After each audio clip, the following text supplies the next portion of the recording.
E você faz só assim pra mim, viu? Quando tiver ao vivo já. Eu? Não. Braulina.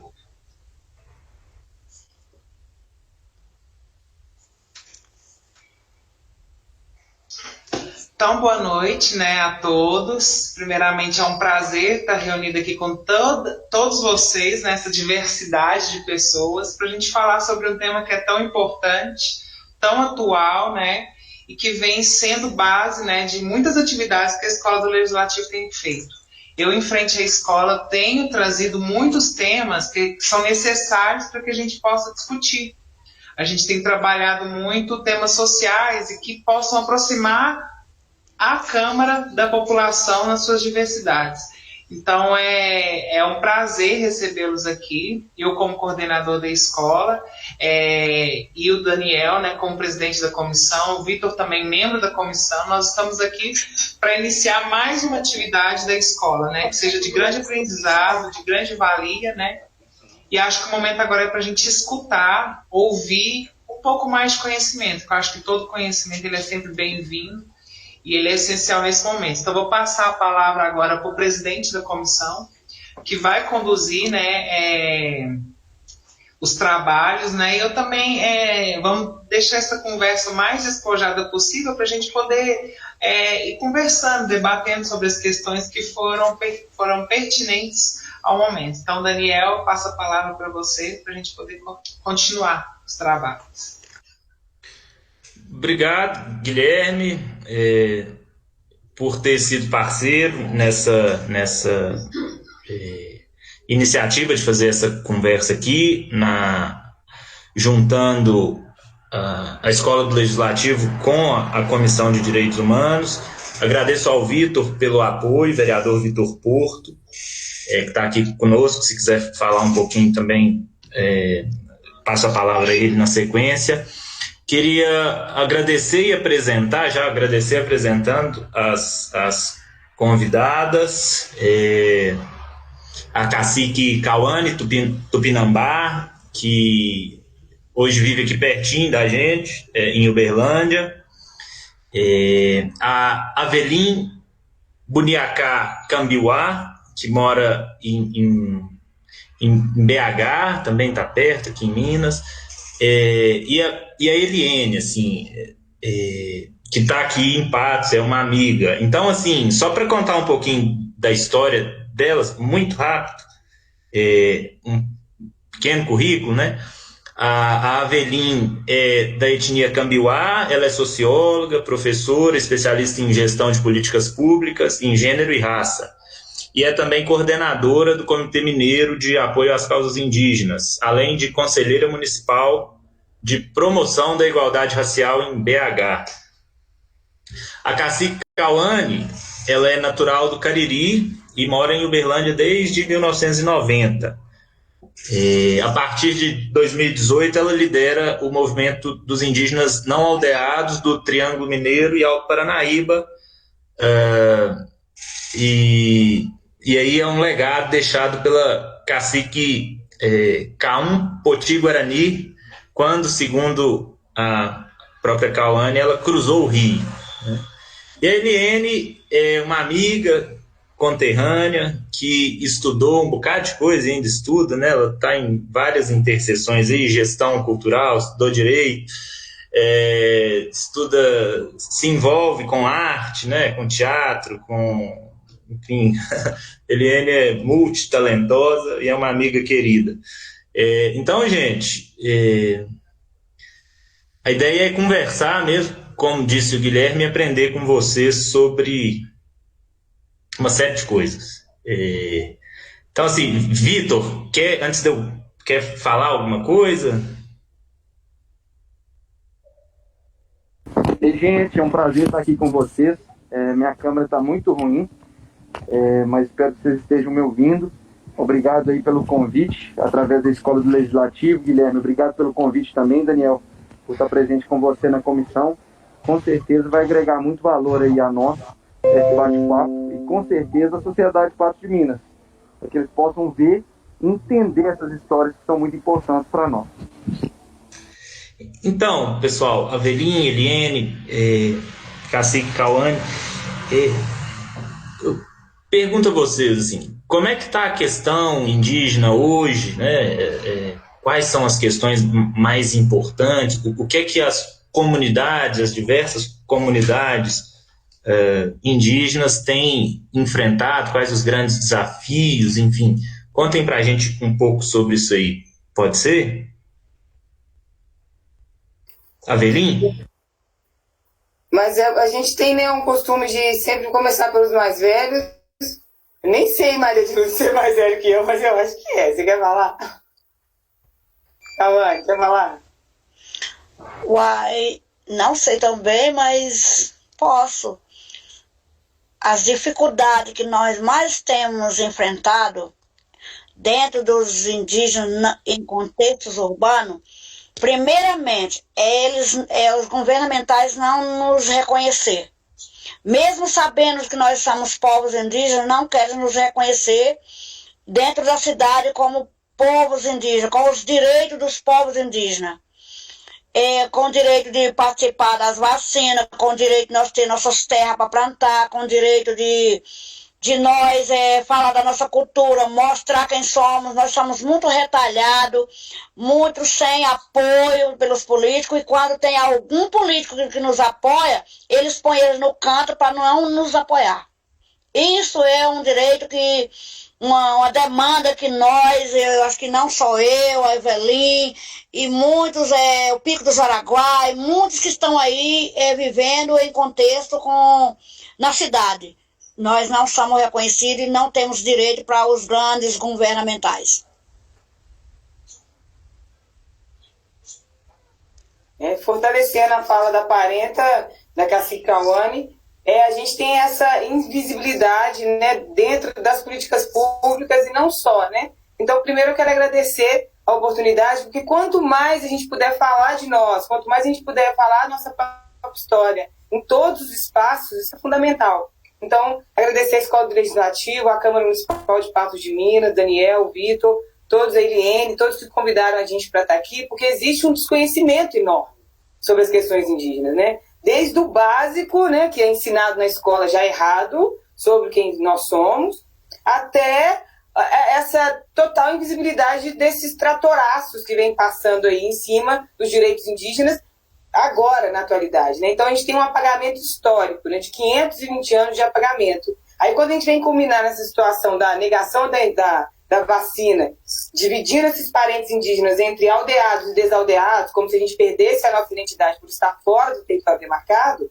isso só mostra que a gente precisa cada vez mais desses espaços para poder contra-colonizar. A gente vai ter que fazer um trabalho de contra-colonização. Porque o que eles fizeram com o apagamento da memória ancestral do povo brasileiro, o que eles fizeram com o apagamento do pertencimento desse povo é muito grande. Então, imagina, a gente pegar e ter que trazer de volta 520 anos de apagamento, 520 anos de um letramento equivocado, né? Aquela história de que a gente bate na boca, de que a gente é um indígena genérico, né? Então, aquele Papa Capim, ele representa todos os povos indígenas, né? Então, a gente entende que esse processo de contra-colonização é um processo que vai desde a escola, passando pelas políticas públicas, passando pelo ocupar dessas telas também aqui, ocupar os espaços também de decisão, a universidade, as próprias cidades, né, como a parenta trouxe, nós estamos nas cidades aí, alguns há mais anos, outros há menos tempo, outros fazendo esse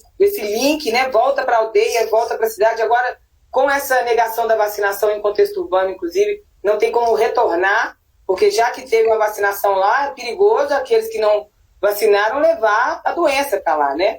Então, isolados na cidade, fora do seu território demarcado, e entendendo também que esse território todo chamado, né, que essa invenção de Brasil, é território indígena. Então, é muito constrangedor que a gente tem que pedir licença para existir fora dos territórios demarcados, né? Tipo, aqui em Belo Horizonte, a gente já teve umas abordagens policiais que as falas dessa força de segurança era: voltem para o seu lugar, como se a gente estivesse no nosso lugar errado, né? Como se a gente fosse intruso no nosso próprio país, né? Então é muito urgente, necessário que a gente faça esse letramento desde a escola até as políticas públicas. E é isso, durante a conversa a gente vai falando desse momento atual, mas quero saudar mesmo, agradecer e dizer que esses espaços precisam ser abertos para a gente falar, começar a falar de nós. Não é possível mais que a nossa história seja contada por terceiros, né?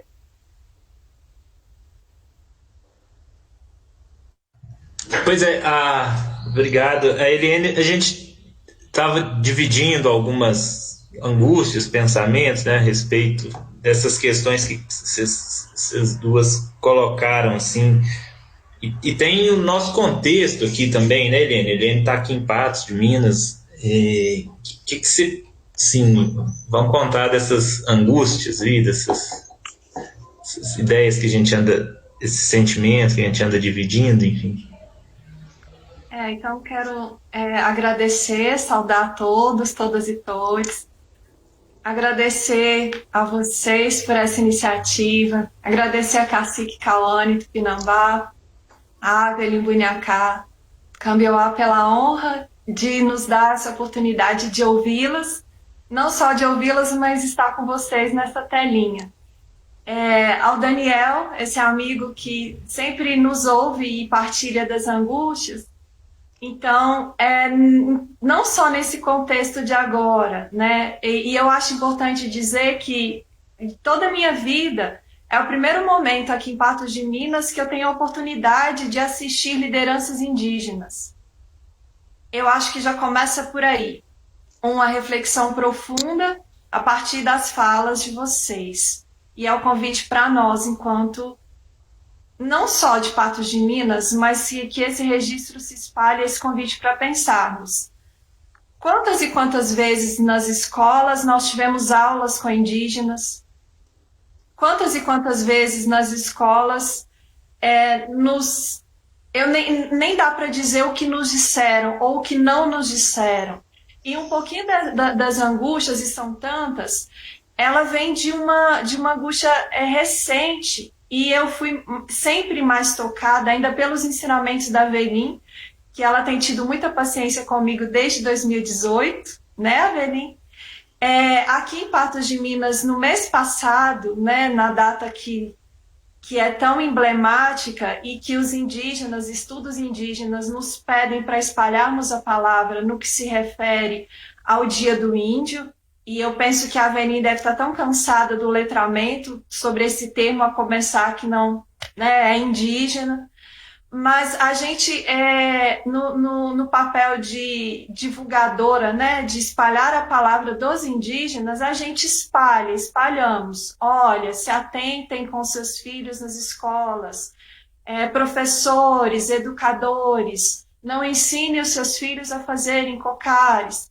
E aí eu tive uma experiência mês passado de carne e osso com minha sobrinha de 7 anos, que chegou aqui no dia 20 de abril. Tchelene, amanhã eu tenho que levar o cocar para a escola. Então eu fui conversar com Luísa, a partir dos ensinamentos que eu tenho recebido de Avelin, de Cacique Bunhacá, e ela começou a chorar, porque ela sentiu a energia, ela começou a chorar pela dor do que ela sentiu. Só que, aí conversei com o Daniel, o que pode ser feito? O que é tão pequenininho mediante ao contexto atual, e eu imagino que o Daniel vai puxar a conversa, né, para a Avelin dizer sobre essas questões muito urgentes de agora, mas são convites para nós nesse sentido, a nossa desconstrução do que nos ensinaram, ou do que nos adestraram de forma equivocada, mas o que é que eu tenho feito também para as gerações, no nosso caso, para as nossas crianças. Então parece muito simples, isso é muito profundo. Então é uma experiência, uma angústia que eu gostaria de partilhar com todos, para pensarmos aqui em Patos, mas que isso se alastra por vários locais. Como é que estão sendo essas eles falam planos de aula, né? Como é que tem sido esse trabalho nas escolas aqui em Patos com relação a essas temáticas? E aí eu passo a palavra, porque são muitas angústias, Daniel, é só mesmo, porque senão, para a gente ouvir a Avelin, Cacique... Eu acho que vocês falaram de Eliane, desconstrução, Avelin, descolonização, a Cauane, Cacique Cauane, sobre não reconhecimento, né? Quer dizer, é um tema que envolve educação diretamente, né? E são temas, né? Todos eles atravessam questões educacionais e questões de políticas públicas, né? Assim, quer dizer, é preciso haver esse processo de tomada de consciência, né? Por onde começar? Pela escola. Assim, a Avelin fala em letramento também, né? Que é uma expressão muito interessante para a gente refletir. Assim, são ideias. A gente está falando sobre ideias que vêm de muito tempo, né? A gente faz essas coisas na escola. Então, como é que a gente rompe com isso, né? Assim, a pergunta é um pouco essa para a gente pensar, né? Como é que a gente pode romper com isso, descolonizar, desconstruir esses processos assim, longos de falta de visibilidade aos indígenas, de não reconhecimento? Como é que a gente pode pensar, gente? Me ajudem aí, por favor. Assim.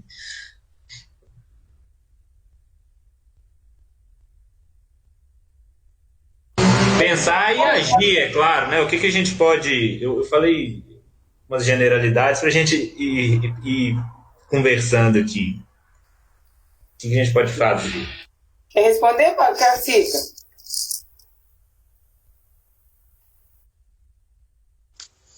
Pode responder, Evelyn. Então tá. Então, ele não sou cacica, não, viu? Aparenta que é. A bonecada não. Graças a Deus. Pode responder. Graças ao Pai Tupã, eu não tenho essa incumbência. Não, é muito serviço. Então, acho que, né, como foi falado, né, de contra a colonização, de desconstrução, de visibilidade, acredito que é um processo, né? Então, por isso, eu agradeço o espaço. Porque, da mesma forma que não aconteceu, que nós não chegamos nessa total ausência de identidade do dia para a noite, né? Foram 520 anos de massacre, de apagamento e de embranquecimento da população brasileira, para que hoje não se reconheça enquanto povos tradicionais, enquanto povos originários. É um processo também, o contrário, que também vai gastar tempo. Né? Da mesma forma que a gente está vendo aí a luta, principalmente agora, nesses tempos de maior trevas, principalmente para nós, enquanto grupos minoritários, quando a gente está vendo aí a busca da visibilidade trans, busca da visibilidade LGBTQI+, busca da visibilidade do povo negro. Então, são processos que precisam andar juntos. A busca da visibilidade pelo direito da mulher, então, o movimento feminista também, gritando nesse momento em que a gente tem morrido muito. Então, todo mundo que é taxado de minorias, que nós somos só minorias políticas não numéricas, quando a gente está gritando muito agora. A gente tem colocado a nossa voz para ser ouvida, porque quanto mais, eu acredito que tem uma lógica até da tentativa de segurar, quanto mais tentam nos reprimir, mais a gente escapa pelos dedos, né?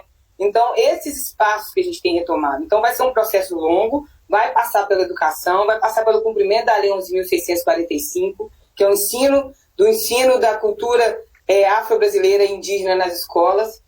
A gente vai passar aí o processo também legislativos, que é fazer projetos de lei, porque fazer projetos de lei, né, acessar, por exemplo, cotas, acessar, a gente trazer, como, por exemplo, a homofobia enquanto crime, a gente trazer esse processo de criar leis é fundamental, mas a gente sabe também que não é só criar leis. Criar leis é relativamente fácil.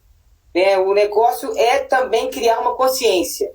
A gente não adianta só criar as leis, é preciso que as pessoas entendam o porquê dessas leis. Então, como a Eliane falou, que às vezes eu estou cansado do letramento, mas não tem outra saída. A gente vai ter que fazer.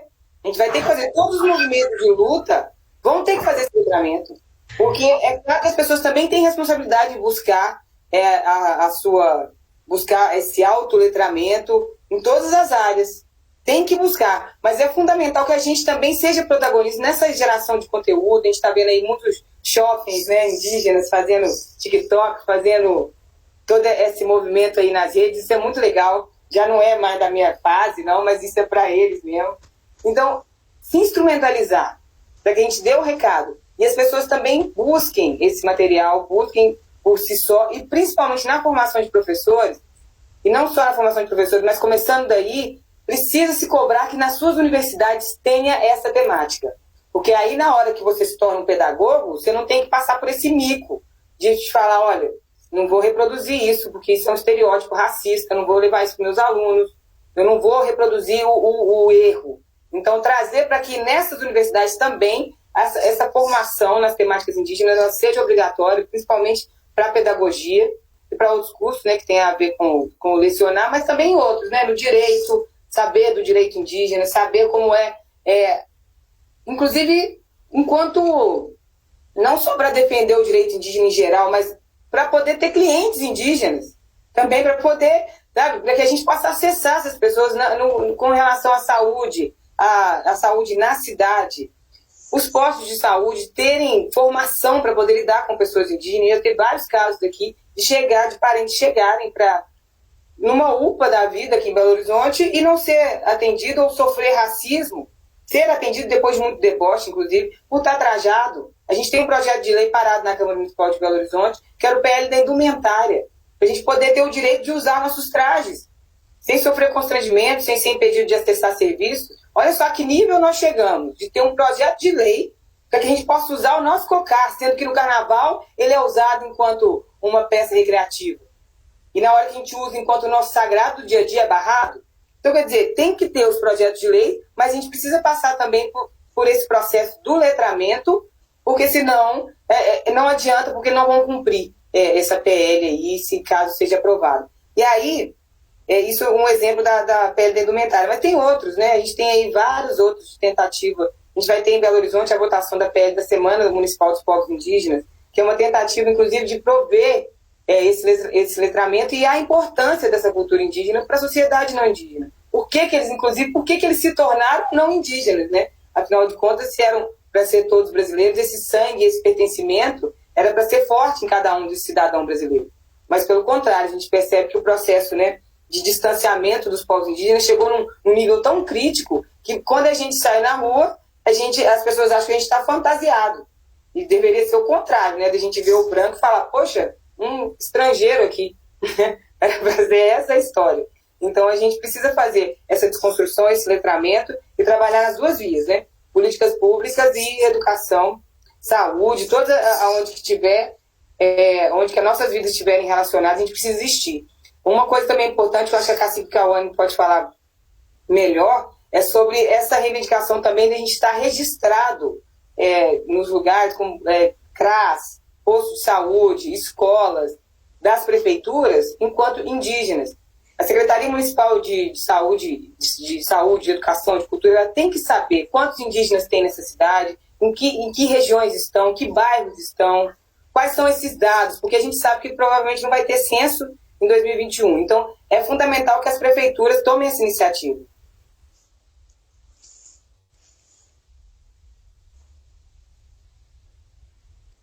Sim. Posso falar?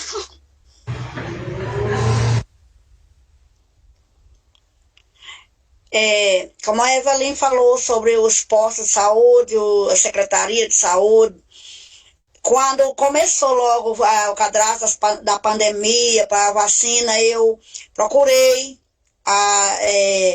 para ver se vinha vacina. Foi o que me responderam, que não existia índio de Uberlândia, sendo que no tempo da Poti foi mapeado 780 indígenas. No dia da minha audiência pública em 2018, dia 26 de março, foi o professor Maciel Manso, antropólogo da universidade, respondeu com o BGE e já tinha 1.200 povos indígenas. Semana passada, quando tivemos reunião diretamente da Câmara de Vereador, Para minha surpresa, nós já temos 1.500 povos indígenas dentro de Uberlândia, nos assentamentos, dentro da cidade e nos bairros periféricos. Então, nós não somos reconhecidos dentro da cidade porque não querem nos reconhecer. Outra coisa que eu acho um absurdo é quando a gente vai fazer um cadastro no SUS, que pergunta que quer pôr a gente como pálido. Nós não somos pálidos, nós somos indígenas. O indígena não tem cor para ser pardo, preto. Não existe cor. Existe, sim, povos negros, povos ciganos, povos indígenas, povos egípcios, povos de tal raça, mas não existe cor. E eu não aceito que me diga que eu sou pálida. Eu sou indígena. Oh, muito forte a fala da Cacica, né? Assim, muito pra gente para tomar como ensinamento, assim. Quer dizer, tudo isso é parte desse processo de desconstrução, né? As pessoas lidar com o indígena é um negócio difícil, né? Você tem que racializar, ou você tem que quer dizer, é aquilo que diante de um indígena é mais difícil mesmo, né? O que você faz, o que você pensa, né? Se tem alguém que seja pobre, você sabe mais ou menos, né? O indígena é alguma coisa que a gente quer tirá-lo dessa condição e coloca, só que ninguém oferece nada, né, Avelin? Você tira e coloca, né? Tira dessa condição e coloca em qual outra, né? Assim, mão de obra barata, é isso. Quer dizer, nada é interessante, né? Você não oferece nada, enfim. E aí, Eliane, você, assim, tudo isso, né, gente, é muito legal e eu tenho a impressão que na Comissão dos Direitos Humanos vai ser assim, as questões são nacionais, gerais e locais, né? Tudo isso aqui perto é a mesma coisa, né? A gente tem uma aldeia próxima aqui, as pessoas, ninguém sabe, assim, não, tem isso aí, né?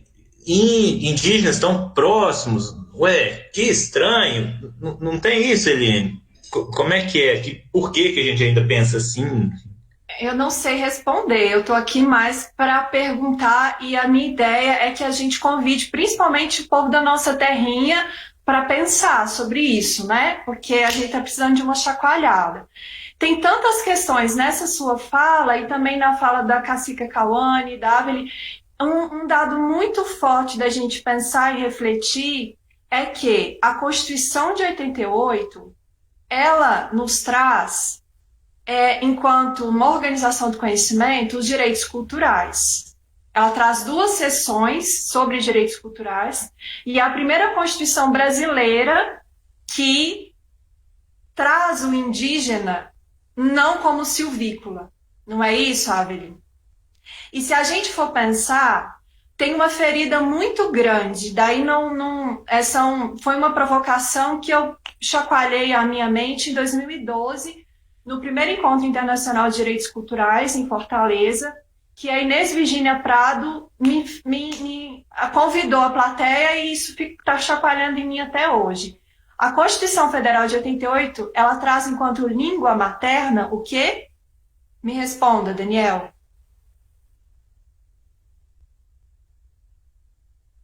Língua materna em 88? O que está na nossa Constituição Federal? O Português. Nosso idioma. Português. Portanto, se a gente tem na nossa Constituição Federal que a nossa língua é o português, o que é que está de fora? São quantos idiomas indígenas, e pode ser muito legal ouvir da Cacica Kawane, da Avelin, e é um convite para nós todos, quantos idiomas indígenas no Brasil? E os falares das matrizes africanas? Já começa uma encrenca imensa por aí. Então, e é bom repetir, né? Se a Constituição Federal de 88 traz enquanto a língua materna o português, e aí quando você fala o que, por exemplo, a Avelin traz o letramento para a gente. E aí quando vem minha sobrinha e fala, tia Eliane, a professora pediu para eu fazer o cocar. Aí quando minha cunhada vem conversar, eu vou conversar com minha cunhada e ainda falo, Luísa, tia Eliane vai pedir, e eu até falei, foi a cacique Cauana, para conversar com você e ela te explicar o que significa o cocar. E conversei com minha cunhada. Peça, por favor, a professora da Luísa para convidar alguma liderança indígena para falar, porque eu não tenho propriedade para dizer, eu não sei o significado do sagrado do cocar. Imediatamente conversei com a Cauane. Ela falou, pois quando você estiver com sua sobrinha, eu estou disposta a fazer uma reunião por videoconferência, eu vou conversar com ela. Então, são questões muito profundas. Eu sou uma privilegiada de ter pedido a cacica Cauane para...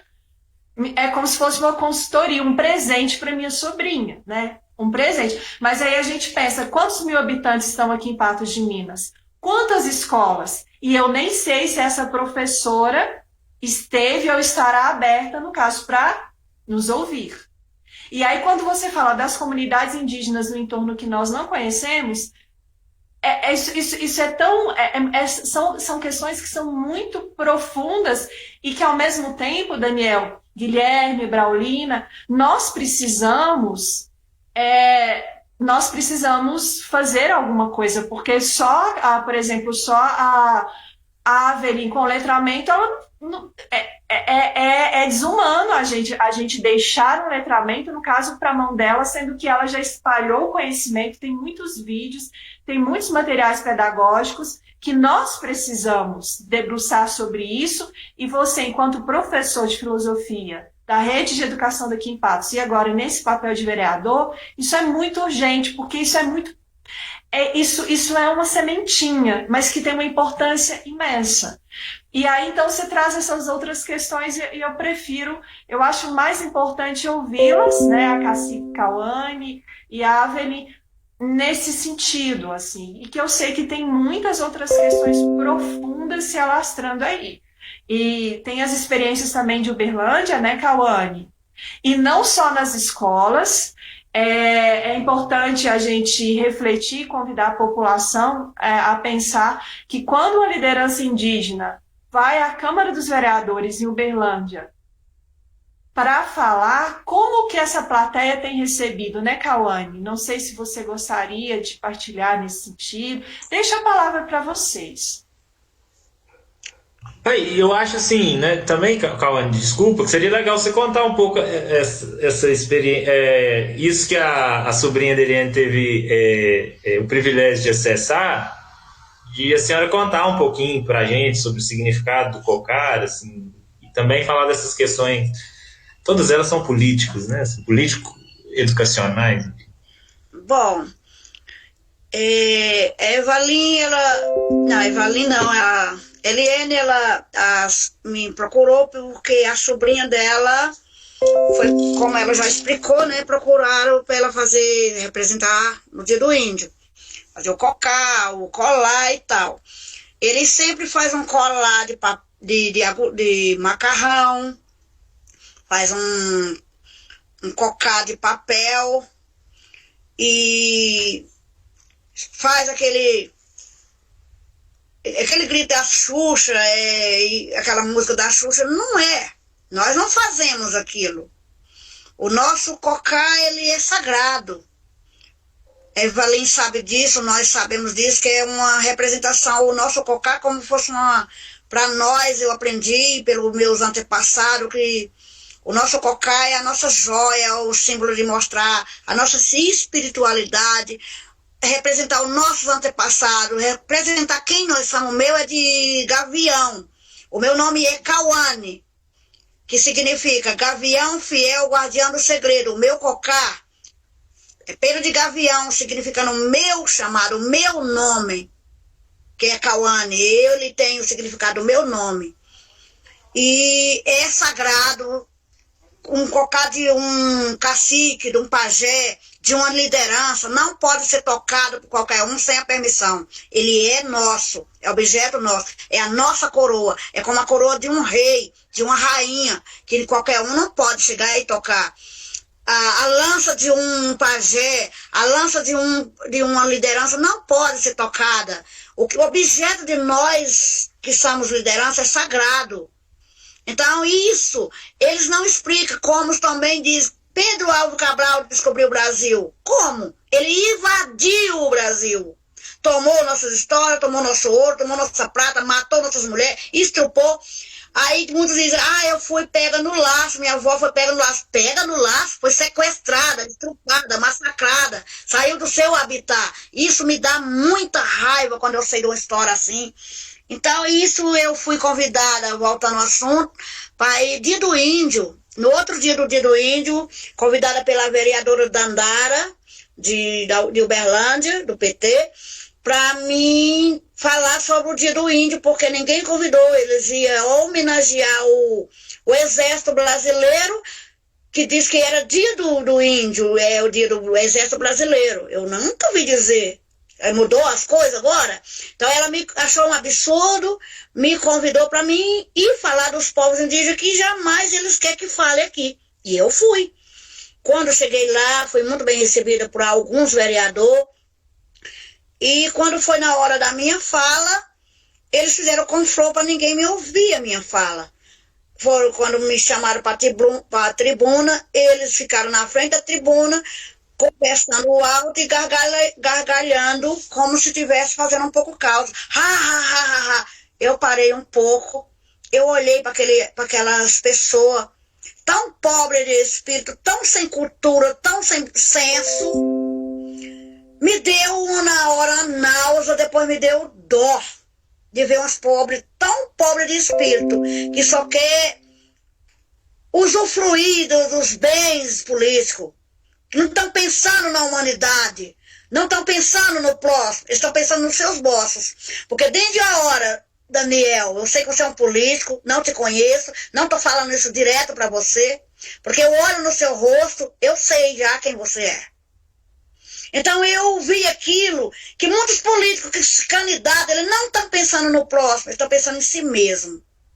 Então foram me barrar para poder minha fala. Eles esqueceram que ela estava em uma câmera, que ela estava sendo filmada e gravada para o mundo, ou talvez a humanidade ali da Uberlândia, tudo ouvir.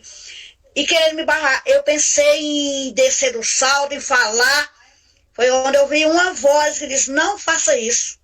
Porque eles consideram vocês como bicho do mato. Quem verdadeiramente está mostrando quem é animal? Que não tem educação. Mostre quem você é. E ali eu continuei falando a minha fala. E foi horrível para mim. Eu compartilhei com a Eliane. Ela viu também. Depois eu achei horrível. Muitas pessoas depois falaram, comentaram. E depois disso a Dandara me convidou para falar no Dia da Cultura. Eu também falei, mas aí foi convidado o professor Maciel Manso, e ele deu o recado dele, a outra professora, e enfim. Eles calaram e assim que nós, povos de liderança, de um povo que somos cacique, pajé, indígena, não, que abraça uma causa de guerra, não pode recuar. Não pode recuar, temos cada dia se fortalecer. Um dando a mão para o outro, para se fortalecer, seja negro, seja indígena, seja cigano. Se você tem uma causa, não recue, não baixe a cabeça diante daqueles que querem enterrar. Tem que erguer a cabeça e dizer ao fraco, eu sou forte, porque quem se manifesta com uma conduta dessa são as pessoas fracas, pessoas que não, sei lá, nós que somos povos de coragem, temos que estar de cabeça erguida. Se morremos naquele momento, morremos de braços fortes. Morremos porque estava lutando por aquilo que nós acreditamos e cremos. Eu estou aqui lutando nessa luta. Sou barrada, sou criticada, levei nome de Índia Paraguaia, já levei nome de tanta coisa, já tentaram até tirar minha própria vida. Só que eu não recuo. Eu digo para todo mundo, olha gente, se eu passar o grande rio, tombada pelas pessoas, eu vou feliz, porque eu morri acreditando na luta que eu estou. A Poti deixou esse legado. Eu não queria, no momento, eu não queria, porque eu não sabia. Porque ser cacique, que nem o Valim falou, não é fácil. Tudo vem igual ser. É igual ser um vereador, um prefeito. Mesmo ele sendo bom, as pessoas criticam e vai em riba. Então, como cacique, eu tenho sido flechada, eu tenho tido elogio, mas as críticas, não é os elogios que faz eu me crescer. O que faz eu crescer é as críticas. Porque quando você vai a um teatro, ou a um cinema, ou ver um filme, ou ver uma novela, eles lá, os atores, eles não sabem que eles estão falhando, se eles errou o cenário deles, a fala. Mas é nós que estamos vendo e que vê. Então, quando alguém me critica, aquilo nem sabe o bem que está me fazendo. É o momento de eu me corrigir, de eu consertar, de eu olhar os meus erros, meus consertos, para mim ver o que eu estava fazendo. E é muita responsabilidade, como também essa cozinha, para mim, é uma aprendizagem, essa cozinha que eu estou lidando com gente de tudo espécie, de tudo quanto é jeito. Rapaz, ali eu tenho aprendido coisas que eu precisava estar ali. Tá ali, é muito interessante. E lidar com vocês é acadêmico, porque minha leitura é até a 7ª série. Eu estava fazendo agora o EJA na UFO, o EJA, mas infelizmente por causa da pandemia eu não tenho um computador para me acompanhar as escolas. Vou deixar voltar, acabar a pandemia para eu voltar, mas eu quero terminar meus estudos, eu quero fazer uma antropologia, uma assistência social. Esse é o meu sonho e eu vou chegar lá, se for assim permitido ao Criador, né? Porque a gente fala de um plano, mas quem sabe todas as coisas é o grande Criador de todas as coisas.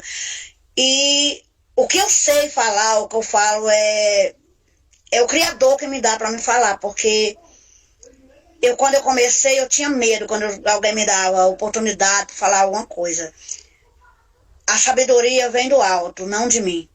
E estar com vocês, para mim é uma gratidão muito grande. Estar com o Daniel, a Eliane, que eu conheci, sem um dia tão interessante como ali, conhecendo a minha parenta Márcia Cambeba, o Olívio, o Chiquiabrá. E conheci ela depois em outras ocasiões. E isso tem me fortalecido, vocês, esse convite. E a Evalim, nós temos conversado há muito tempo, não conheço ela pessoalmente. É uma grande mulher, uma grande guerreira, muito sábia, que eu chamo ela de cacique, é uma grande cacique. Por mais que ela não seja ainda, mas ela é uma grande cacica, e eu considero você como uma grande cacica, mulher. Você é fora de sério, viu? A sua luta me admira. Você não abaixa a cabeça, você fala quando tem que falar, você luta, você guerreia. Para mim, você é capaz de ir aonde você quiser. É guerreira, forte. Estamos juntas nessa luta. Para o que der e vier, conte comigo. Vocês todos que estão aí, conte comigo. Aí dentro de Patos de Minas tem um assentamento indígena, que é o Chocó Cariris. Não sei se vocês conhecem, tem um assentamento indígena e eu já estive com eles em Governador Valadares numa conferência de saúde. E é muita coisa que a gente tem que fazer. Araguari tem muitos povos indígenas, Tupaciguara é terra indígena. Essa cidade aqui todas são terra indígena. E nós, se vocês tiverem,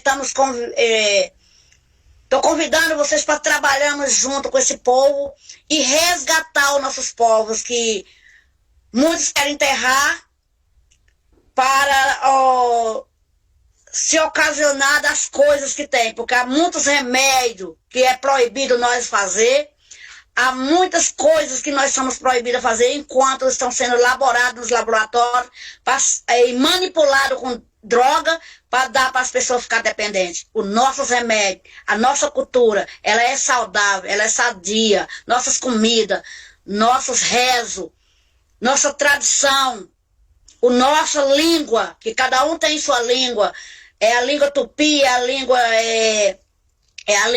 pataxó, várias línguas dos povos indígenas que estão sendo enterradas, que eles querem que enterrem. E no momento de política que nós estamos vivendo, uma política genocida, uma política que quer nos barrar, quer acabar com nós, vendendo tudo que é nosso do Brasil, nós não podemos permitir. Nós somos povos garridos, uma terra garrida, povos de uma terra gigantesca e rica, que jamais podemos deixar os oportunistas vir e nos tomar. Vamos nos guerrear.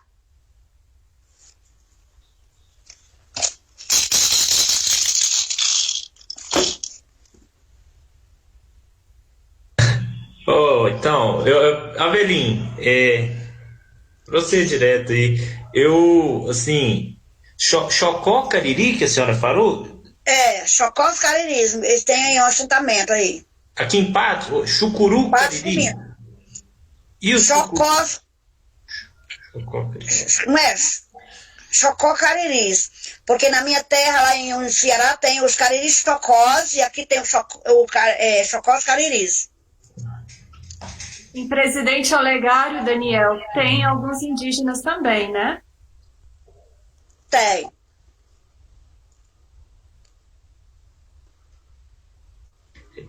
Não, a fala da cacica a gente tá processando aqui ainda.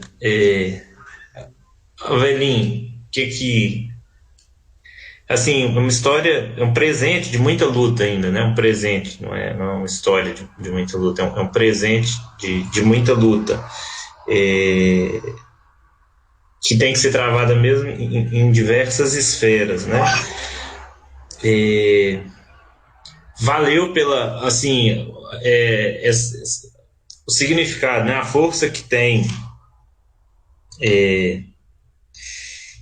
esse símbolo, né, que não pode ser tocado, né, e que é objeto de brincadeira no colégio, né, assim, as deturpações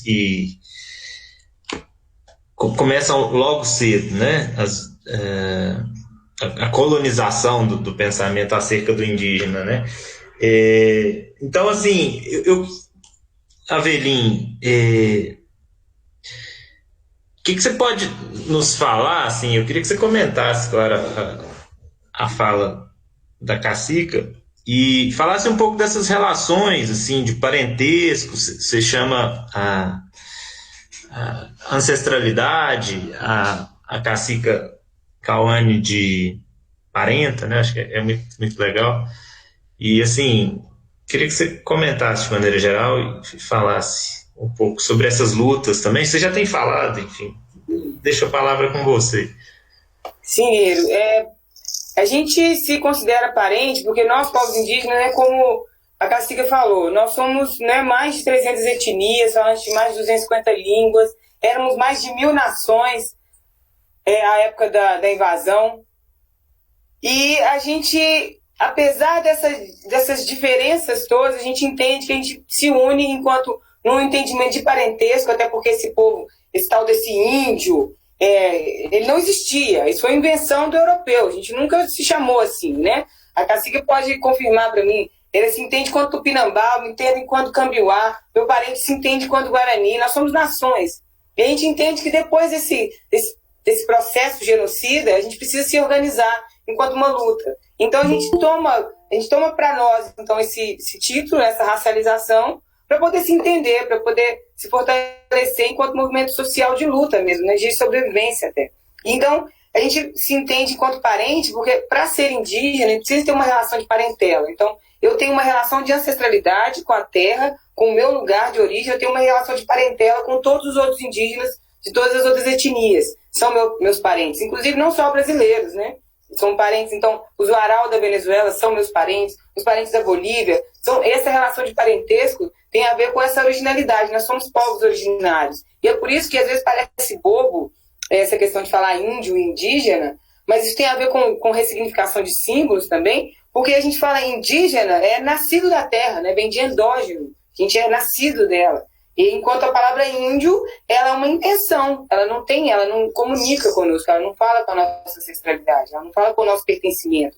E aí uma coisa que eu estava querendo dizer, que todo esse projeto genocida, todo esse projeto de apagamento identitário, e a Parenta traz Eu Não Sou Pardo, a gente tem aí toda essa questão de quando é que foi inventada essa ideia de pardo. Inclusive porque a gente tem 42% da população brasileira classificada enquanto pardo. Essa massa de pardo é uma massa que não se considera nem indígena e nem se considera negro. Quem que é esse povo? E nem é branco. Não é indígena, não é negro, nem é branco. Ele é o quê? Ele é um sem identidade, ele é um sem pertencimento. Esse é o povo brasileiro que não sabe onde se encaixa, que não se enquadra, inclusive não se engaja nas lutas porque acha que não faz parte daquilo. Eu não vou lutar a luta do povo preto porque eu não sou preto, eu sou pardo. Eu não vou lutar a luta do povo indígena porque eu não sou indígena, eu sou pardo. Inclusive, ele não faz parte daquele 1% privilegiado branco. Então, ele não se entende, ele não se coloca. Então, um apagamento que não foi simplesmente, vamos colocar de pardo aqui. Não foi uma coisa aleatória. É uma coisa que foi planejada, um apagamento identitário planejado, para que hoje a gente fosse considerado aí 0,01% da população, 0,05% da população, que seriam os povos indígenas, 900 mil pessoas no censo de 2010. E é claro que a gente é muito mais do que isso. Nós não somos só 900 mil indígenas. Inclusive, no plano federal de vacinação, considerando esse valor de 900 mil indígenas, quase 400 mil que estão em território não demarcado e territórios urbanos ficariam, então, sem direito à imunização. Então, a gente tem aí vários fatores de desconstrução dessa identidade, vários fatores, vários lugares, várias frentes de luta, como você trouxe aí, Daniel.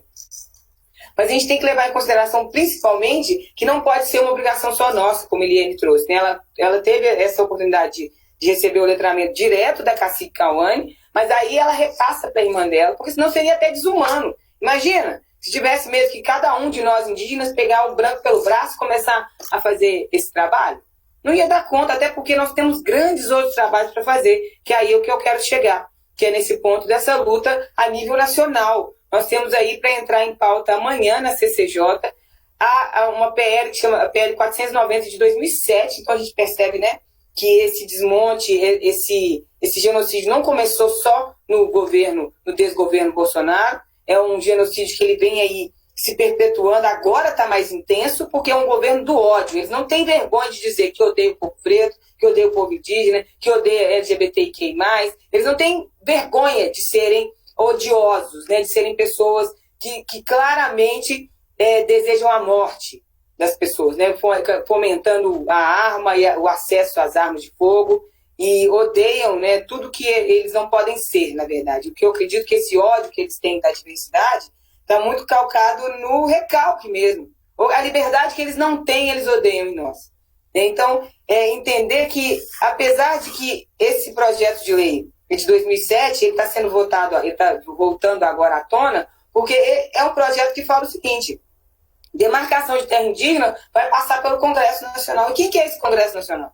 É a bancada do boi, da bala e da Bíblia. É esse pessoal, e não é uma Bíblia que é contra as pessoas cristãs, não, porque pessoa cristã de verdade não apoia esse tipo de coisa.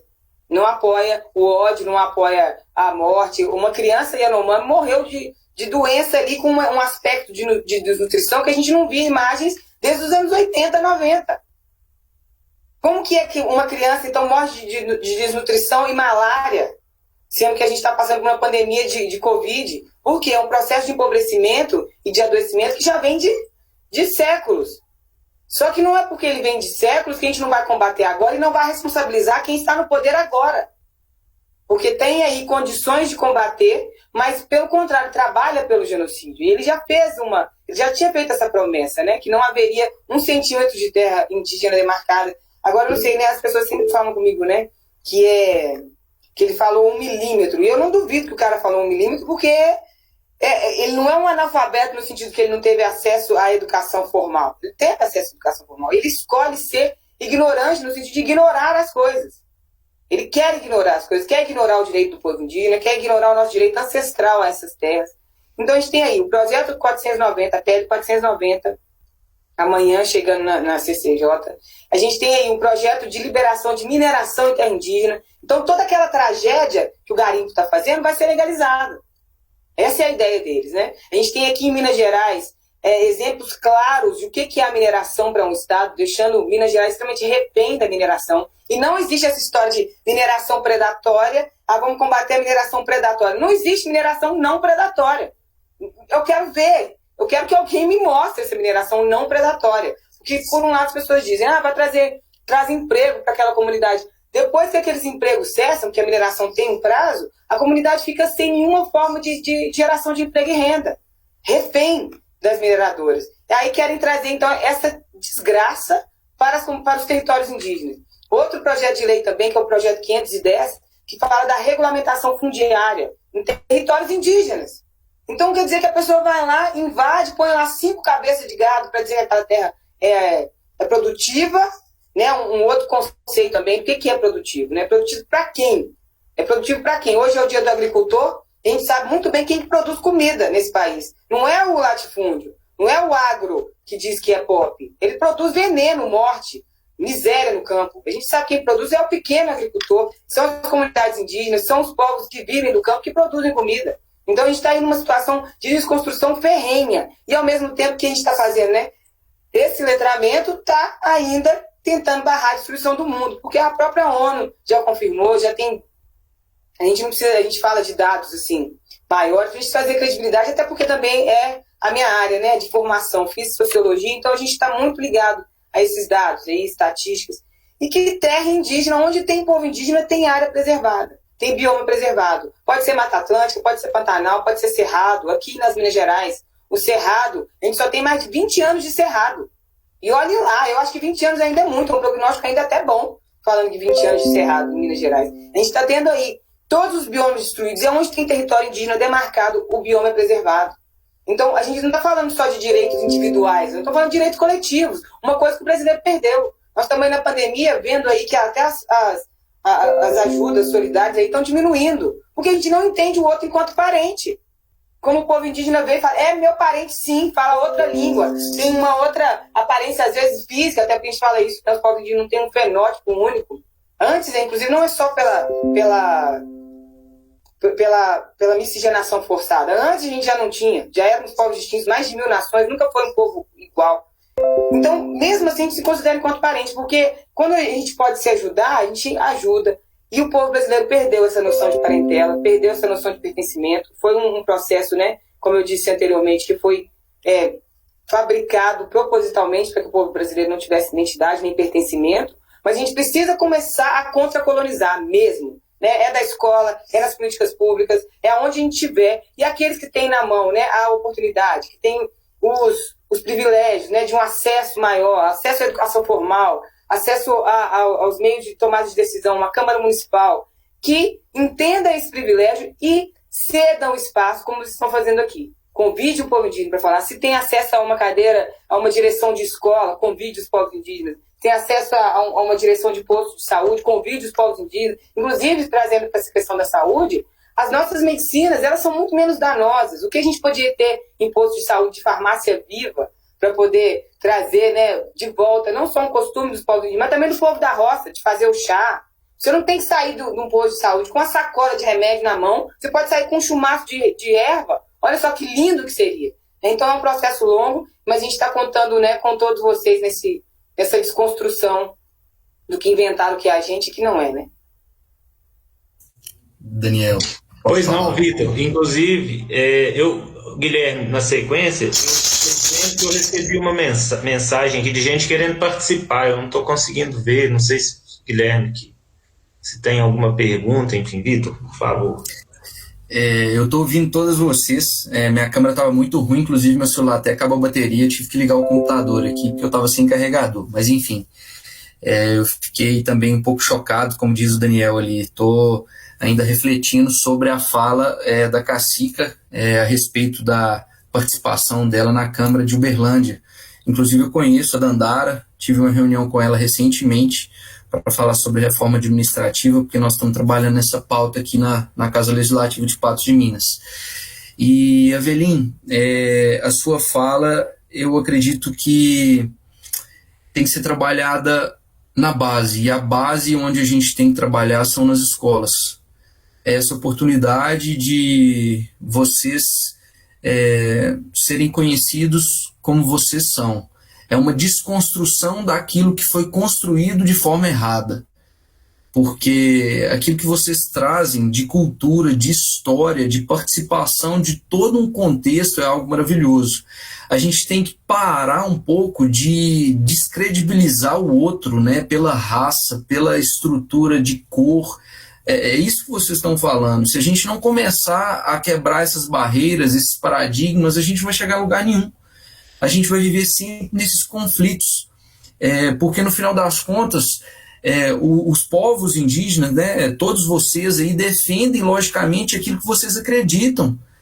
E isso é super interessante e produtivo, só que essa defesa daquilo que vocês acreditam tem que ser repassada ao povo como uma oferta de estou demonstrando aquilo que eu sou, quem eu sou, a minha história, de onde eu vim, como que eu vim, porque eu acho que isso é maravilhoso, é maravilhoso. Então, eu vejo, e principalmente pela atuação até mesmo do professor Daniel, a atuação que a gente tem feito na Comissão de Educação, de, quem sabe, né, Daniel, nós sugerimos isso às diretoras das escolas, das creches, que o povo indígena, né, visite essas escolas, deem palestra, deem voz a eles, para que as crianças, né, os adolescentes começam a perceber e a entender a importância, né, de vocês, Avelim e Cacica, porque eu acho que isso aí é muito válido para a história, para a vida do crescimento desses adolescentes e jovens aí. Parabéns, estou ouvindo tudo, estou muito feliz de vocês estarem participando aqui com a gente. Parabéns aí, Daniel e Guilherme, por essa iniciativa fantástica. Estou admirado. Gente, a palavra tá franca, assim, Guilherme. Eu tenho alguns questionamentos no que refere muito à minha área de atuação como profissão. É uma coisa que eu tenho batido muito de frente. Em 2019, eu tenho dedicado muito do meu trabalho a levantar questões assim. Em 2019, nós fizemos uma atividade com o Parlamento Jovem, que era exatamente um tema da Assembleia Legislativa de Minas Gerais, que era discriminação étnico-racial, em que a gente tratou durante todo o ano temas relacionados aos povos indígenas, ao preto, né, toda a desconstrução que a sociedade tem feito, né, todo o processo de desconstrução que a gente tem feito devagar. E como o Vitor disse, o Daniel disse, a gente buscou das escolas públicas e particulares alunos para a gente poder trabalhar esse tema durante todo o ano. Então, durante todo o ano, a gente discutiu questões de cotas, questões de discriminação mesmo, que a pessoa, o preto, o índio, tem vivido, tem sofrido, né? Foi tema de pauta. E um dos temas que muito me chama atenção, por ser publicitário, por estar ligado à arte à parte da arte, da criação, é como as pessoas, principalmente o branco, têm utilizado como a Cacica falou, a Evelyn também explanou muito bem a questão de todo o significado, né, do cocar, da flecha, que é uma questão cultural, das pinturas também, né, que é uma questão cultural, e como o branco, principalmente, ele tem pegado isso e se apropriado disso como apenas uma questão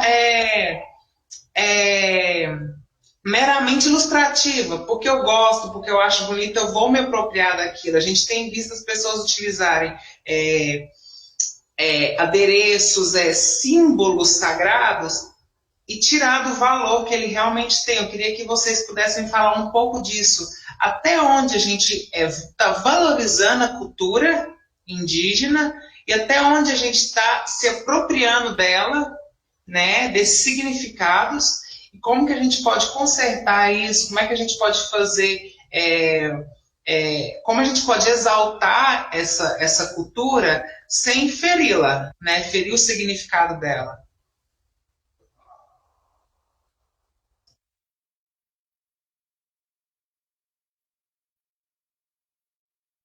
Aí eu deixo aberto para quem quiser poder falar um pouco.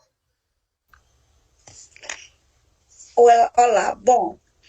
Como que pode eu, se eu não entendo, se eu pegar eu como uma mulher indígena, que sei que o meu cocá é um adereço sagrado,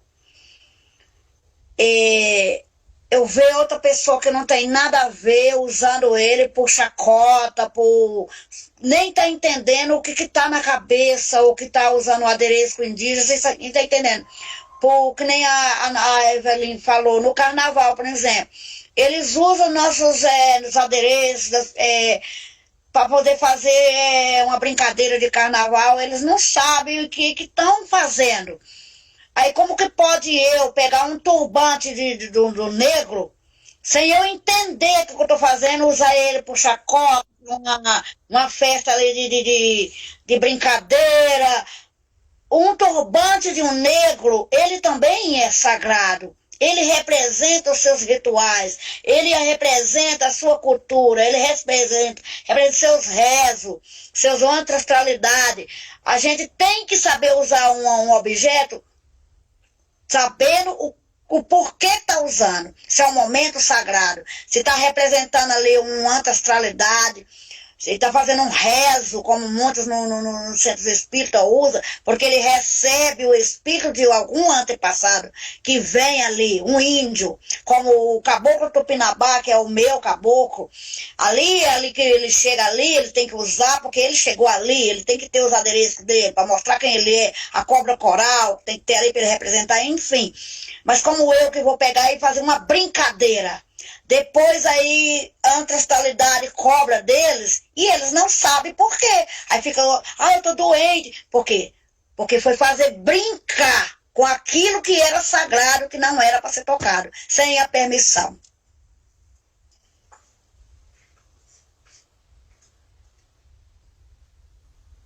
E só para complementar, além desse aspecto espiritual, a gente tem o aspecto desse desrespeito mesmo a tudo que eles chamam do outro, né? Porque a branquitude, ela se entende enquanto o padrão do mundo, né? E tudo que não seja igual a eles é o outro. Então pega esses elementos de todos os povos racializados e coloca aquilo enquanto... A gente tem aí, né, um discurso longo e uma desconstrução de um discurso de hegemonia muito difícil da gente fazer, mas a gente precisa começar a fazer.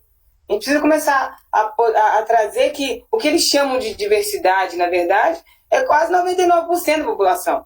Né? O que eles chamam...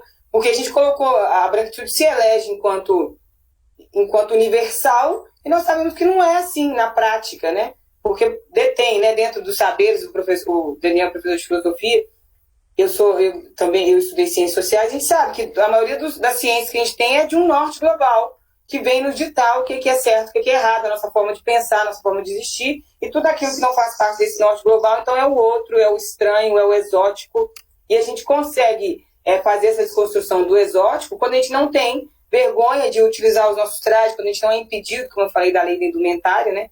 E quando a gente vai e peita mesmo, na raça, a gente vai lá e fala, olha, você não pode usar esse cocá, isso não é do seu povo, isso não te pertence, isso é ofensivo. E caso não funcione na base do letramento, aí a gente tem que aí puxar para o adestramento, que aí, no caso, é acionar as leis, fazer boletim de ocorrência, crime de racismo, enfim.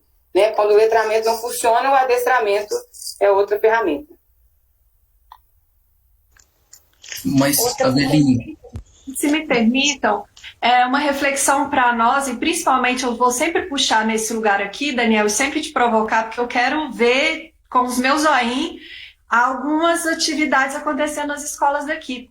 E aí, Guilherme, para a gente refletir e é uma fala, quando a Avelin no início ela diz que terceiros não falem por nós, cai nesse lugar também. Quando eu falo que eu não conheço nada sobre cocar, o simples para minha sobrinha, eu teria um mínimo para ela entender que ela não pode.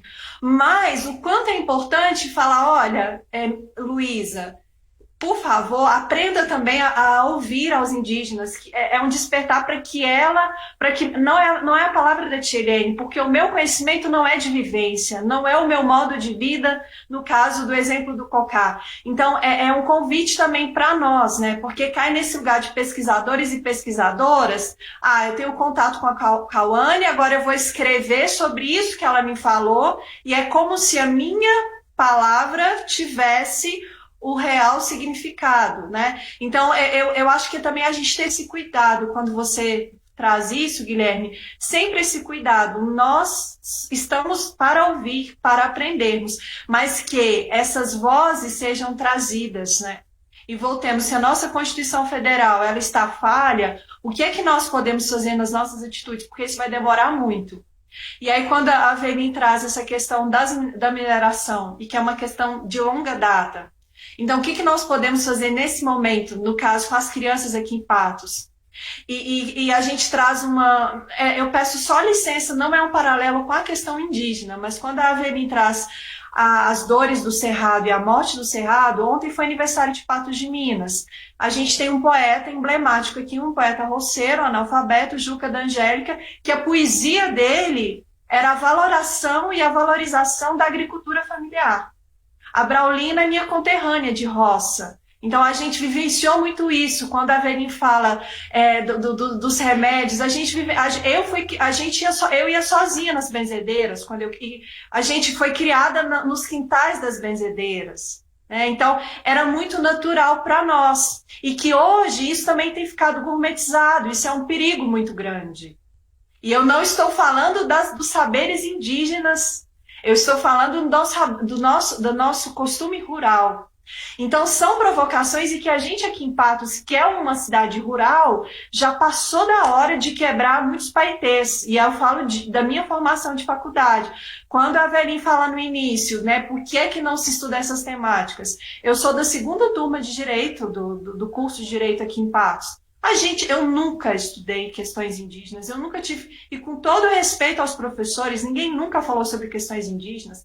Na aula de Direito Constitucional, o professor nos ensinava a decorar os artigos da Constituição, e se deve ter algum professor daqui, de Patos me assistindo, até colega do Daniel, quando viu meu nome, deve ter pensado, nossa, que furada trazer ele.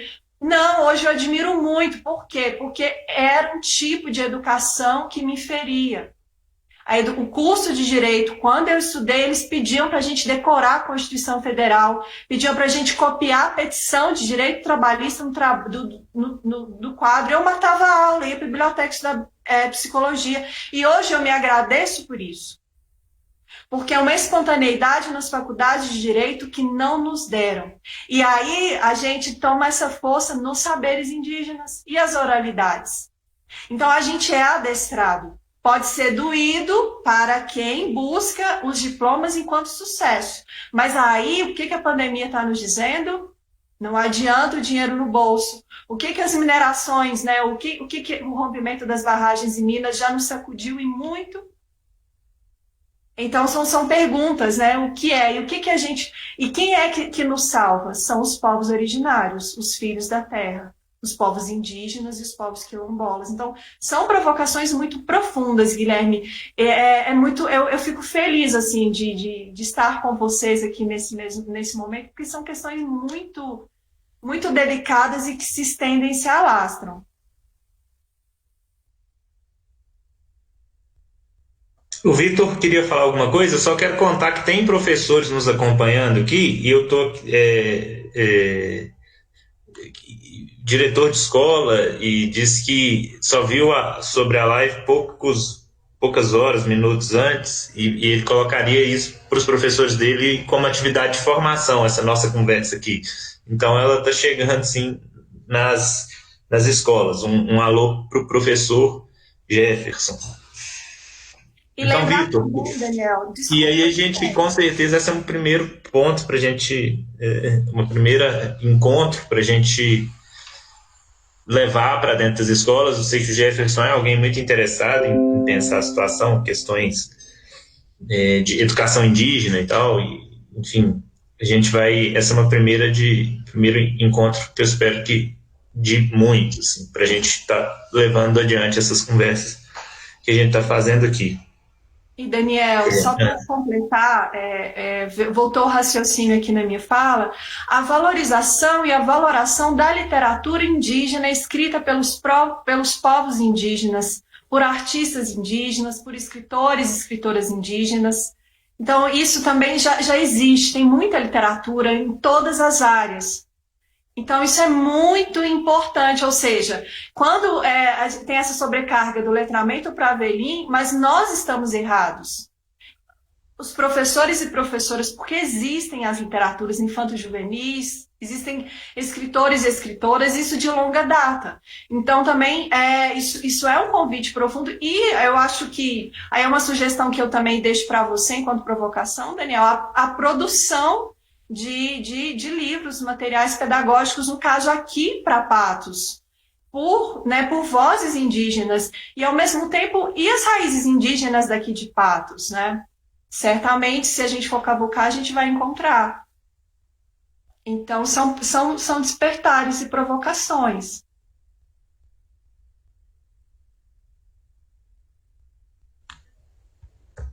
Não, eu só queria complementar isso que a Eliane falou. Eliane, somos da mesma faculdade, acredito. E acho justo nós pensarmos, talvez, Daniel, quem sabe um dia chamarmos da tribuna o pessoal que a Cacica falou que existe aqui de povos indígenas, que é colocar, como é que é? Curumim, né? Curumim? Eu não me recordo direito. Qual é o nome, Cacique? Chocó Caririz. Seria talvez interessante chamá-los para uma tribuna, para que eles possam explicar um pouco dessa ancestralidade deles, né, dos símbolos, da importância, da relevância. Eu acho que seria de grande valia, não apenas para a Câmara, mas se a gente pudesse, talvez, no momento oportuno, gravar isso, mostrar para a população a importância desses povos aqui na região e para que as pessoas possam entender e agregar valor a isso. Porque, como a Avelim disse, se eu não me engano, acredito que tenha sido ela, sobre a questão até medicamentosa.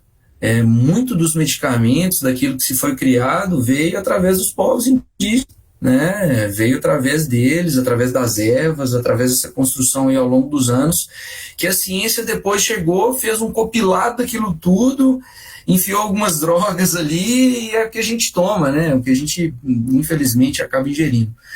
Mas a contribuição dos povos para a nossa história é tremenda. Eu acho que a gente tem que levar isso cada vez mais perto das pessoas para que elas possam entender todo o sentido.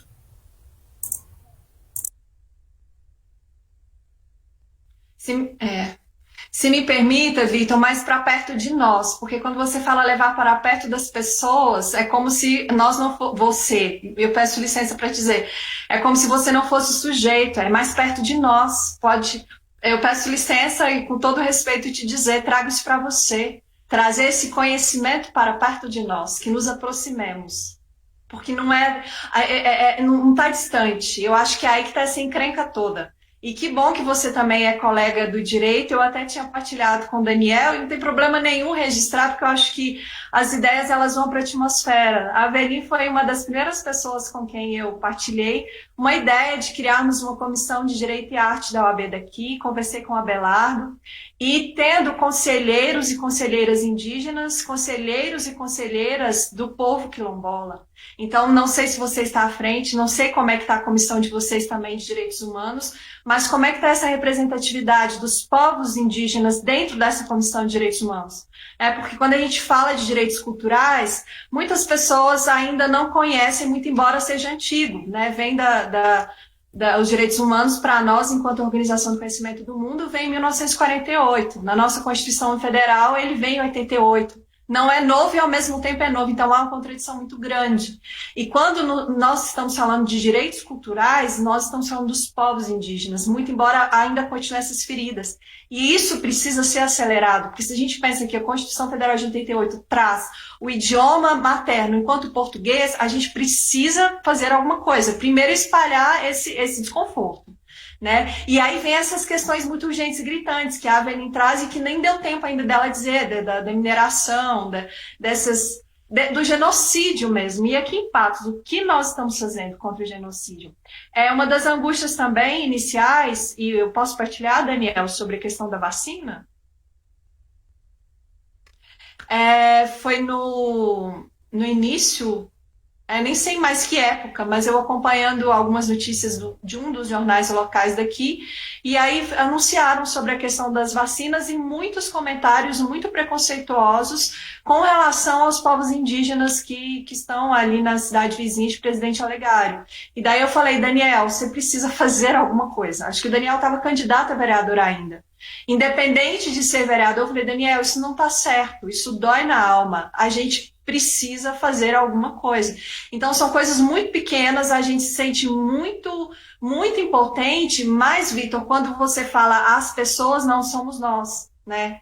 Nós precisamos. E aí,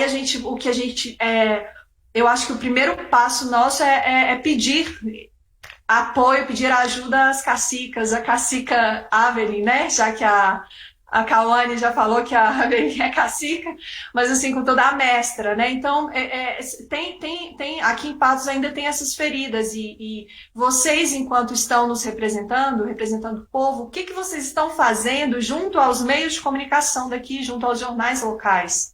Aí eu deixo uma angústia grande que eu acho que tem que ser partilhado em público, e para quem depois assistir também, pensar melhor quando fizer os comentários públicos, né? E aí isso que foi dito que é muito pequeno, né? Então, quando eu vi os comentários das pessoas dizendo sobre a vacinação aos povos indígenas que estão em Presidente Olegário, é muito doído. E eu fiquei pensando, o que é que o dono do jornal respondeu ou vai responder, se é que respondeu? Então, também é um papel de educação. E esse letramento somos nós. E aí, se a gente for pensar, são pessoas que têm uma grande influência. Então, não é um desconhecimento. Não é que falta literatura. E aí a gente está falando de direito, é o básico do básico do básico. Boa noite, pessoal. Gostaria de dar uma fala. Eu vou estar com a câmera desligada por enquanto. E eu entrei um pouco atrasado, mas eu tô gostando muito de tudo que está sendo falado aqui, de todas as pessoas que estão aqui, a Cacica, minha mestra, que eu tenho muito orgulho de estar acompanhando ela nessa caminhada da resistência do movimento indígena. Agradecimento também à Avelin, que eu nunca tive a oportunidade de conhecê-la, mas estou tendo agora, e a todos que estão aqui presentes. Bom, eu concordo muito com você, Eliane, que é no sentido de o outro, a pessoa branca ou a pessoa negra, ela tem que fazer o trabalho de base com a gente, com os povos indígenas. Eu nasci em Uberlândia, sou criado em Uberlândia, sou da zona urbana de Uberlândia, aqui no Laranjeiras, e eu, ao longo da vida, junto com a Cacica, quando eu tive a oportunidade de conhecê-la, eu pude me identificar pela ancestralidade, pelo meu lado espiritual, e também em razão de etnia e até cor e fenótipo, né? Eu pude me identificar com o povo indígena, e a Cacica me proporcionou caminhos surpreendentes acerca dessa descoberta. E eu acredito que, além da espiritualidade, além da gente se apegar às medicinas do povo indígena, estar colocando em prática a ancestralidade indígena, o nosso trabalho mesmo é a resistência. Então, quando a gente se pega de mãos atadas, por exemplo, com a mineração, esses dias eu vi uma notícia em relação até à vacinação dos povos indígenas, que o governo distribuiu em torno de 280 mil doses de cloroquina, né, remédio de cloroquina. Então, o Poder Executivo deu cloroquina para os povos indígenas, o que a gente já sabe que não é eficaz contra o Covid-19. Então, o Poder Executivo, a elite econômica, pessoas com alto cargo desse país querem novamente o etnocídio indígena. E acaba que grande parte da população, mesmo tendo conhecimento, ou não se identifica com a causa, ou não se identifica com os indígenas. Então, eu concordo com você que são as pessoas que estão aqui nessa reunião para estar fazendo um trabalho de base, para a gente ganhar pessoas novas para apoiar a resistência indígena nesse país. Principalmente nessa década de 2020, que a gente vê o desmatamento em alta, a gente tem um ministro do meio ambiente que é um etnocida, a gente tem um presidente genocida, então a gente precisa de apoio e, além de se identificar como indígena na cultura ou na espiritualidade, nos cânticos, nos rezos, na ancestralidade, como indígena, que eu me identifico da cidade, a gente tem que estar aí nesse papel de resistência, tanto em Brasília, quanto aqui em Uberlândia, se identificando com o movimento, quanto apoiando a vacinação do povo indígena, quanto apoiando a vacinação também, primordialmente, das classes populares. A gente pode ter esse apoio. Então, eu realmente concordo com você que é nós, quem está aqui nessa reunião hoje e todas as pessoas que querem somar.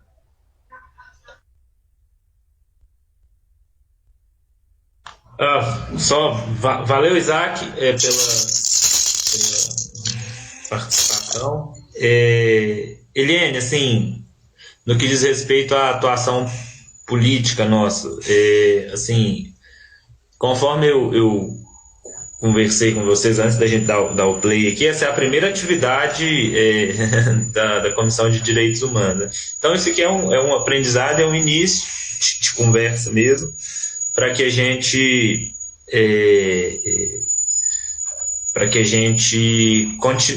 dê prosseguimento a essas atividades, a gente então passe a conversar com a tribo dos Chocós. Assim, eu estou recebendo umas notícias sobre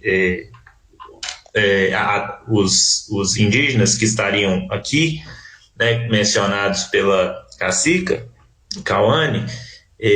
Então, assim, é um início mesmo, é um pontapé inicial para que a gente, eu tenho certeza, Avelin, eu tenho certeza, Avelin e Cacique Kawane, que vocês sabem que os comentários que apareceram no jornal local são exatamente aqueles que aparecem em todos os jornais, né, em chats de internet, assim, porque aqui, Cacica, os indígenas da tribo Chucuru Cariris, que hoje estão instalados numa cidade muito próxima aqui, Presidente Olegário, eles foram vacinados, eles receberam, são 46 doses, desculpa, Avelin, na etnia. Então, assim, obrigado pela correção, até eu acho que eu li essa palavra, enfim. E foram 46 doses, 46 indígenas vacinados. E aí, bom, vocês sabem do que eu estou falando, quais são os comentários que aparecem, né? Então, assim, aí é todo esse trabalho, todo aquele processo da gente... A nossa região tem ainda peculiaridades, enfim, então o processo é longo mesmo. Então, a resposta, assim, é a que eu tenho mesmo, que é um pontapé inicial e a gente vai continuar trabalhando e passando por todo o processo de letramento também, claro, viu, Avelin? Eu sei que se refere tribo, né? Essa palavra tem uma história que é ruim, estou tentando responder aqui, mandei mal, mas obrigado. E acho, Guilherme, e Avelin falou sobre fazer, desculpa, Avelin, uma música, como é que a gente pode, para a gente ir encaminhando? Um toante é um rezo, né? É uma música, um rezo. Porque, assim, vocês querem, quem mais? Como é que vocês querem terminar? Assim, alguém quer falar mais alguma coisa? Cacica, Eliane, Vitor, Guilherme, Brau, Joyce, tá aí. Eu acho que nem a Avelin sugeriu, né, para ela poder encerrar com o toante. Eu acho que é importante, sim, esse momento. E eu queria finalizar a minha fala agradecendo vocês ao convite, aos ensinamentos que eu tive hoje, que eu tive durante o processo de divulgação. Eu falei com a Avelin anteriormente, né, antes da gente começar a live, que ela me ajudou também num processo, né, de aprendizado, no processo de criação do material de divulgação. Desde aí a gente está disposto a aprender. Eu acho que o principal é a gente estar disposto a ouvir, a conhecer mais, a conhecer as etnias, a conhecer os povos, a conhecer, como falaram, né, as diferenças, né, cada um da sua maneira, cada um da sua forma. Eu estou muito feliz realmente por esse momento estar acontecendo aqui na Câmara Municipal, e como o Daniel disse, que seja o primeiro de muitos, né? Não só com o tema, eu quero muito continuar firmado nesse tema, continuar debatendo, conversando sobre esse tema, assim como eu também estamos batendo na tecla da questão da violência, do feminicídio, que está tão em alta. Estamos batendo nessa tecla também. Eu não preciso, como eu disse em todas as lives que eu já participei, eu não preciso sofrer para me engajar em uma causa. Eu só preciso estar aberto, ser humano, para poder engajar. Eu não preciso ser LGBTQIA+, mesmo estando na classe, para poder engajar. Eu não preciso ser preto, ser negro, para poder discutir sobre a criminalização racial, a questão da desigualdade social. Eu não preciso sofrer para poder falar. Eu só preciso abrir o espaço para que as pessoas que sofrem na pele, que têm esse sentimento, que elas possam falar, que é um espaço para elas também, né? Eu acho que a gente pode formar um legislativo mais humano, mais próximo das pessoas. Mais uma vez, gratidão demais a todos que estão aqui presentes. É um ensinamento valioso para mim.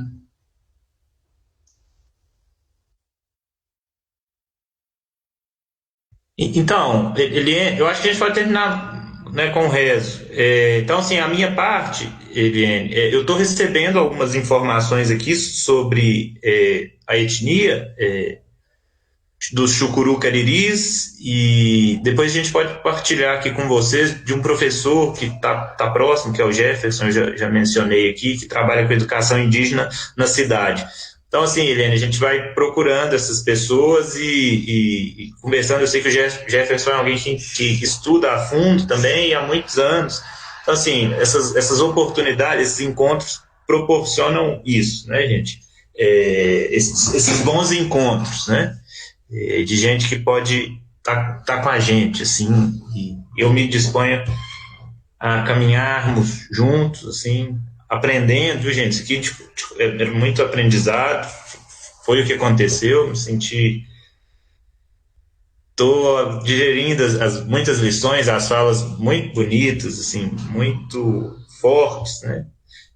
E valeu, agradeço demais pela companhia aqui, né? Guilherme, assim, tenho que te agradecer por estar com a gente nessa, pela solidariedade. Brau, até agora eles estão na Câmara, gente, eu estou aqui no apartamento e tal, e agradecer a Eliane,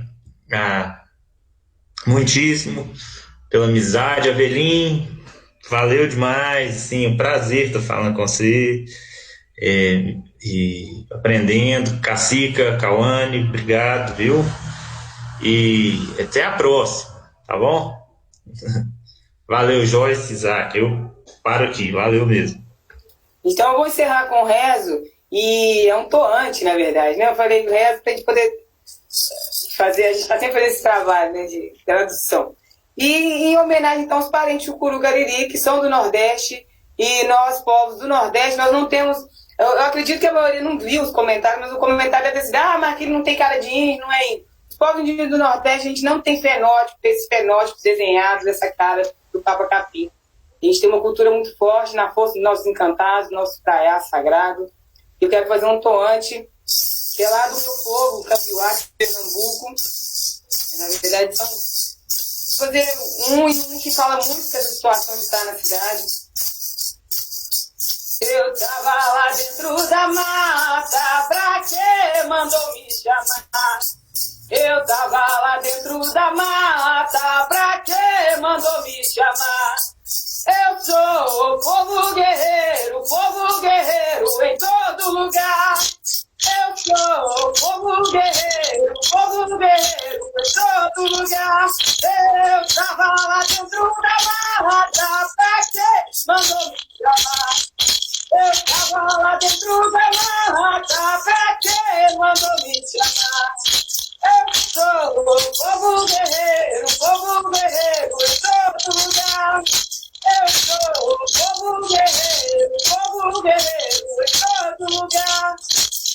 Reina, reina, reina, reina, reina, reina, reina, roa. Reina, reina, reina, reina, reina, reina, reina, roa. Reina, reina, reina, reina, reina, reina, reina, reina, reina, roa. Reina, reina, reina, reina, reina, reina, reina, reina, reina, reina, roa. Lá naquela terra tem uma casinha, tem uma pedrinha, meu Deus, tô chegando lá. Quando eu cheguei lá, o que eu encontrei foi um menino encantado, coberto de caruá.